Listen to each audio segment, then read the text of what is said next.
Alors bienvenue à toutes et à tous dans un nouvel épisode des tutos de Simple Comme Live. Comme d'habitude maintenant en début de vidéo, j'en profite pour vous rappeler que sur mon site www.simplecomelive.fr, vous pouvez retrouver ma formation sur les bases du logiciel Ableton. J'ai mis en place un essai gratuit pour que vous puissiez vous faire une idée à propos de ma pédagogie avant de passer à un éventuel achat. Quant à nous cette semaine, on va s'intéresser à l'utilisation un petit peu détournée d'une fonction qui est disponible lors de l'écriture en MIDI, à savoir la vélocité, et je vous en parle juste après le générique.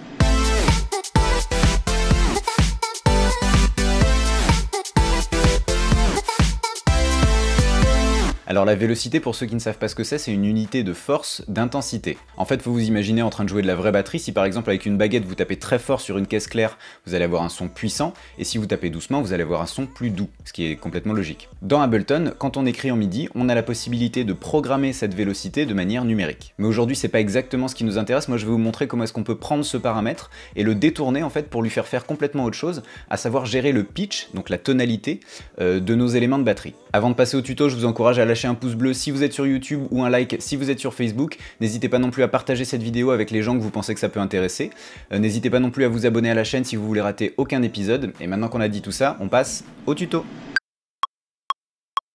Alors pour ceux qui ne savent pas où se trouve le paramètre de vélocité quand on écrit en MIDI, c'est cette petite ligne verticale qui est juste en dessous vos notes, ici. Et donc vous pouvez, grâce à ça, modifier l'intensité de chaque impact de votre sample, que ce soit un kick, un hi-hat, un snare, ce que vous voulez. Et donc ça va être le paramètre de vélocité. Donc là je vous ai fait un petit exemple vite fait avec un hi-hat pour vous montrer ce que ça doit donner normalement de base. Donc on écoute ça.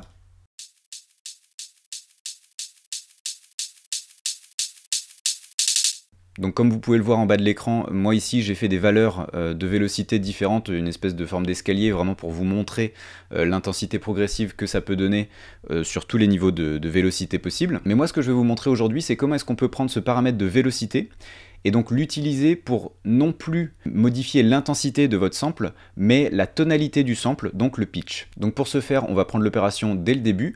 Vous allez commencer par vous diriger dans votre onglet Instruments sur la gauche dans votre navigateur et prendre un sampler, l'intégrer dans une nouvelle piste MIDI. Vous allez aller dans vos samples et choisir le sample que vous avez envie. Donc ici, un hi-hat que vous allez glisser à l'intérieur du sampler, jusque-là, tout ce qu'il y a de plus traditionnel. Vous allez écrire donc votre partition. Et une fois que vous avez fait ça, vous allez vous diriger dans l'onglet MIDI, juste ici. Et vous voyez ici qu'on a le paramètre de vélocité qu'on peut assigner à tout un tas de choses. Ici, nous, on va simplement choisir l'option pitch. Notre paramètre de vélocité ne gère plus l'intensité de notre sample, mais bien cette fois-ci la tonalité, à savoir la hauteur de la note qui va être jouée par notre sample. Et donc pour déterminer l'amplitude des notes qui vont pouvoir être jouées, ici en bas vous avez le pitch bend range, donc qui est de base sur plus 5 semitons. Il faut savoir que pour avoir une octave d'amplitude, il faut le placer sur plus 12 semitons. Plus 12 semitons, ça correspond à une octave dans tous les modules de transposition. Et donc la dernière chose qui va nous rester à régler, ça va être le mount de ce nouveau paramètre pitch pour la vélocité.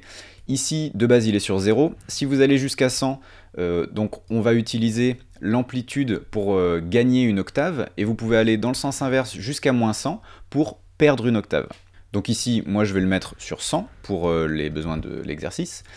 Je me dirige vers l'exemple du produit un peu fini. Vous allez voir, c'est un petit exemple très simple comme d'habitude pour mettre en contexte. Et ici, vous allez voir que ma vélocité de base, du coup, étant donné que le paramètre de vélocité, on peut le régler entre 1 et 127, moi je le place à peu près au milieu pour que la tonalité de mon sample reste celle de base. Donc ici, la vélocité, je la mets sur 63. Ensuite, tout simplement, je copie-colle ma note, histoire que les vélocités soient exactement les mêmes. Et au moment où j'ai envie de faire mon changement de pitch, à ce moment-là, vous voyez que je fais un petit escalier sur la fin. Et donc, ce que je vous propose, c'est qu'on écoute le résultat, tout simplement. Vous allez voir que cette fois-ci, c'est plus l'intensité qui va être changée, mais bien la tonalité de la note. On écoute ça.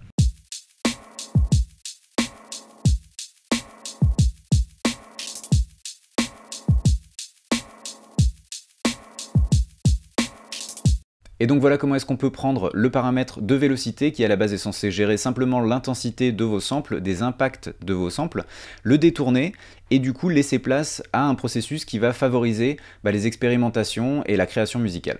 Donc pour résumer, première étape, vous allez intégrer un sampler à l'intérieur d'une nouvelle piste MIDI. Deuxième étape, vous allez intégrer votre sample à l'intérieur de ce sampler. Troisième étape, vous allez écrire votre partition. Quatrième étape, vous allez vous diriger dans l'onglet MIDI du sampler et sélectionner l'option Pitch pour l'onglet Vélocité. Cinquième étape, vous allez ajuster l'amplitude du changement de tonalité désiré. Et sixième étape, il vous reste plus qu'à écrire vos vélocités. Donc voilà, j'espère que ça vous aura plu, j'espère que ça vous aura été utile. Si vous avez la moindre question, n'hésitez pas à la poser dans les commentaires. Si vous avez une envie pour un futur sujet que vous voulez que je traite, pareil, dans les commentaires. Moi j'en profite une dernière fois pour vous rappeler que sur mon site www.simplecomlife.fr, vous pouvez retrouver ma formation sur les bases du logiciel Ableton.